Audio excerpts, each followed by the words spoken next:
ജർമ്മനിയിൽ പൂച്ചനെ അല്ലെങ്കിൽ പെറ്റ്സിനൊക്കെ എങ്ങനെ വളർത്താമെന്ന് കുറച്ച് പേര് ചോദിച്ചിട്ടുണ്ടായിരുന്നു. ഇതിന് എന്തെങ്കിലും തരത്തിലുള്ള റൂൾസ് ആൻഡ് റെഗുലേഷൻസ് ഉണ്ടോ, അതോ വല്ല ഇൻഷുറൻസ് എടുക്കണോ, അങ്ങനെയൊക്കെ ചോദിച്ചിട്ടുണ്ടായിരുന്നു. എനിക്ക് ആകെ അറിയുന്നത് പൂച്ചകളെ പറ്റിയാണ്.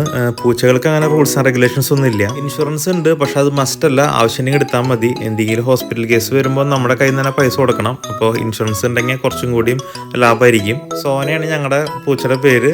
അവൾക്ക് 3 മാസം പ്രായമുള്ളപ്പോഴാണ് നമ്മൾ വീട്ടിലേക്ക് കൊണ്ടുവരുന്നത്. അന്ന് അത് വാങ്ങുമ്പോൾ 400 യൂറോയ്ക്കാണ് നമ്മളത് വാങ്ങിയത്. ബ്രിട്ടീഷ് ഷോർട്ട് ഹെയർ ആണ് സോനയുടെ ബ്രീഡ്.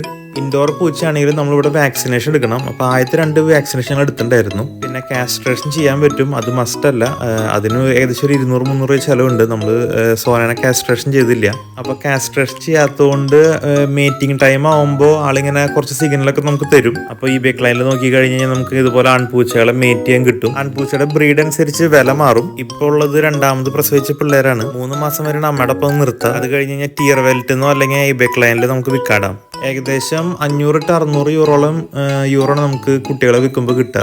ഇനി പിള്ളേരെ വാക്സിനേഷൻ ചെയ്തിട്ട് വിൽക്കണമെന്ന് വെച്ച് കഴിഞ്ഞാൽ 1000 യൂറോ വരെ കിട്ടും. അപ്പോൾ ഇവിടെ വന്നിട്ട് ഇങ്ങനെ ഒറ്റപ്പെട്ടിരിക്കുന്നവർക്കൊക്കെ ആണെങ്കിൽ പൂച്ച ഭയങ്കര ഒരു ആശ്വാസമാണ്. മെയിനായിട്ടുള്ള ചിലവ് ഫുഡാണ്. പിന്നെ മണൽ വാങ്ങും ആൾഡിന്ന് അല്ലെങ്കിൽ ലിഡിൽ നിന്ന്. പിന്നെ സോനയ്ക്ക് എവിടെ വേണമെങ്കിൽ യാത്ര ചെയ്യാം. ആൾക്ക് പാസ്പോർട്ടൊക്കെ എടുത്തിട്ടുണ്ട്. ഇതുപോലെ പൂച്ചകളെയും പെറ്റ്സിനെ വളർത്തുമ്പോൾ നെഗറ്റീവ് എന്ന് പറഞ്ഞു കഴിഞ്ഞാൽ നമുക്ക് യാത്രകളൊക്കെ നാട്ടിലൊക്കെ പോകണമെന്നുണ്ടെങ്കിൽ നമുക്ക് ഇവരെവിടെയും കൊണ്ടുവന്നാക്കണം. അതൊക്കെ നമ്മൾ നേരത്തെ പ്ലാൻ ചെയ്യണം.